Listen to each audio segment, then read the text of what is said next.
So hello everyone and welcome back to my another exciting video जिसमें कि आज हम लोग क्लास 12 की बायोलॉजी से चैप्टर नंबर 8 करने जा रहे हैं। इसका नेम है माइक्रोब्स इन ह्यूमन वेलफेयर। सो हम इसको आज एक तो स्टार्ट करेंगे और सेकेंडली हम इसका आपको जो फर्स्ट टॉपिक है that is microbes in house hold products, उसको आज हम लोग स्टार्ट करके फिनिश पूरा इसको कर देंगे एक साथ। So first of all microbes in human welfare में हमें देखना क्या है, ये देखते हैं। Microbes are diverse. माइक्रोब्स मतलब जो छोटे छोटे से हमारे माइक्रो ऑर्गेनिजम्स होते हैं दैट आर माइक्रोब्स, जैसे कि protozoa, bacteria, fungi and some microscopic plants, जैसे कि वायरस हो गए, हमारे वायरस हो गए, प्रायंस हो गए। प्रायंस क्या होते हैं? जो प्रोटीनेशियस इन्फेक्शन एजेंट्स होते हैं। ऐसे इन्फेक्शन एजेंट्स जिन पे की प्रोटीन की जो की है कवरिंग होती है। तो ये सब के सब क्या बनाते हैं? माइक्रोब्स का पूरी कम्युनिटी को ये लोग बनाते हैं। सो जो भी इंपॉर्टेंट पॉइंट्स हैं वो आपके लिए अंडरलाइन है, यही कीवर्ड्स आप लोगों को एग्जाम के लिए याद भी रखने हैं। Microbes like bacteria and fungi can grow in nutrient media. कहाँ पे ग्रो कर जाते हैं? जहाँ पे भी इनको न्यूट्रिएंट मिलता है। एंड क्या फॉर्म कर लेते हैं? ग्रो कर कर करके अपनी कॉलोनी बना लेते हैं पूरी की पूरी, जिनको कि हम लोग नेक्ड आइज से मतलब अपनी आंखों से भी हम लोग इसको देख पाते हैं। अगर ये अपनी कॉलोनी बना लेते हैं, एक सिंगल बैक्टीरिया फंगाई हम नहीं देख पाएंगे, लेकिन उसकी कॉलोनी जब बन जाती है तो उसको हम लोग देख पाते हैं।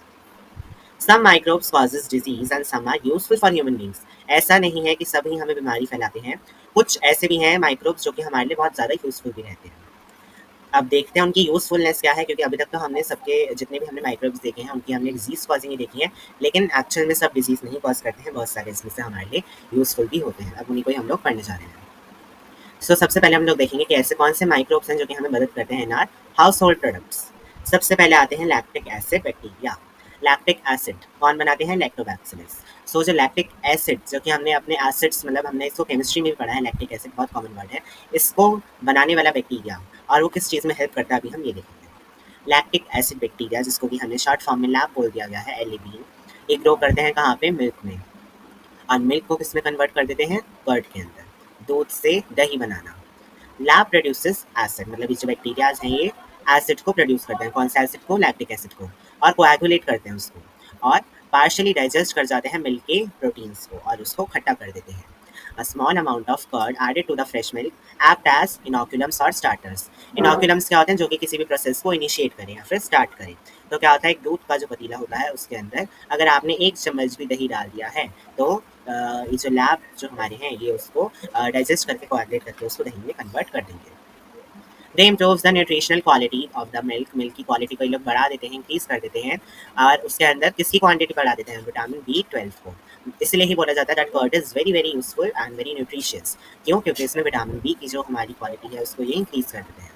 Lab plays very important role in checking diseases causing microbes. और इनके और क्या यूज हो सकते हैं? ये चेक करने में मदद करते हैं। हमें डिजीज नहीं पता करनी है, हमें सिर्फ इसके बारे में जब पूछा जाएगा कि क्या क्या करना है, तो नंबर 1 ये हमारा कार्ड बनाने में मदद करते हैं। नंबर 2 क्या है इनका रोल? ये हेल्प करते हैं इन checking the disease causing microbes, की जो माइक्रोब्स है वो आपके अंदर प्रेजेंट है जो कि आपको डिजीज कॉज कर रहे हैं। बस इतना ही इनका यहाँ पे रोल है। अब ये तो हो जाता है हमारा लैब के बारे में। अब अगली चीज़ जो हमें पढ़नी है वो हमें दूसरे बैक्टीरिया के बारे में पढ़नी है, दैट इज डो। डो जो कि होता है डोसा या इडली का। इडली और डोसा आपने देखा होगा।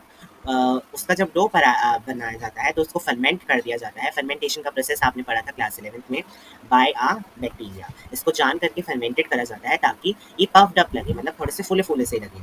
जो डो होता है इसका फूला हुआ लगता है।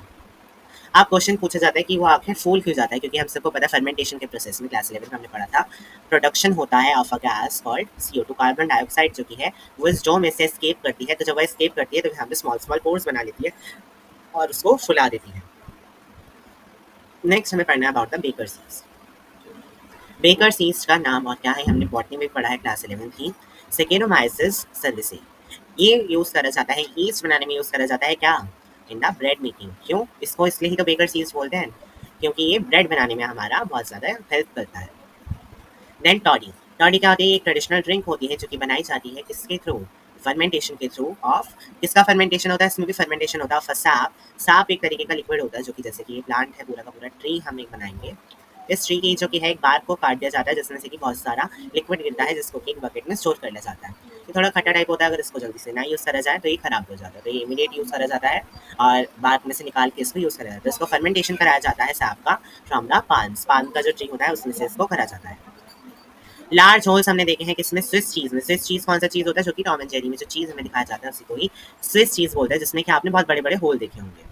अब ये होल किस लिए वहाँ पे हमें देखने को मिलते हैं? Because again of the production of large amount of CO2। इसमें भी हमारा CO2 जो कि है वो निकलता है, एस्केप होता है by a bacteria called propionibacteria शर्मेनाए।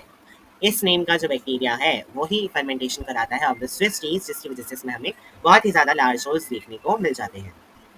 अब एक तो होता है हमारा स्विस चीज़ और एक टाइप और का हमारा चीज़ होता है जिसको कि बोलते हैं रॉकीफोर्ड चीज़। इस ये कैसे बनता है? ये फर्मेंटेशन से नहीं बनता, ये बनता है बाय द राइपनिंग। और राइपनिंग कौन करता है? इसकी फंगाई। अभी हमें याद रखना है कि कौन सी चीज़ कौन करता है। जैसे कि हमने देखा कर्ड को करने में हेल्प करता है बैक्टीरिया, डो का काम कौन करता है? बैक्टीरिया, ब्रेड का काम कौन करता है? ईस्ट, टॉडी बनाने का काम कौन करता है? अगेन हमारा जो बैक्टीरिया है वो इसमें हेल्प करता है। लार्ज होल्स वाला स्विस चीज़ बनाने में कौन हेल्प करता है? बैक्टीरिया। और वहीं रॉकीफोर्ड चीज़ बनाने में हेल्प करता है फंगाई, जो कि इसको क्या दे देता है? एक स्पेसिफिक फ्लेवर दे देता है, मतलब एक रॉयल टाइप का फ्लेवर। हर एक तरीके के फ्लेवर वाली चीज़ होते हैं वहाँ पे, तो अलग अलग तरीके से, और इसके अलावा भी और टाइप की चीज़ होते हैं, लेकिन हमें वो नहीं पढ़ने हैं। आज का टॉपिक हमारे यहीं तक था। अगले टॉपिक में हम देखेंगे the use of microbes in industrial production. तो उसमें हम मिलेंगे नेक्स्ट वीडियो में। Till then good bye.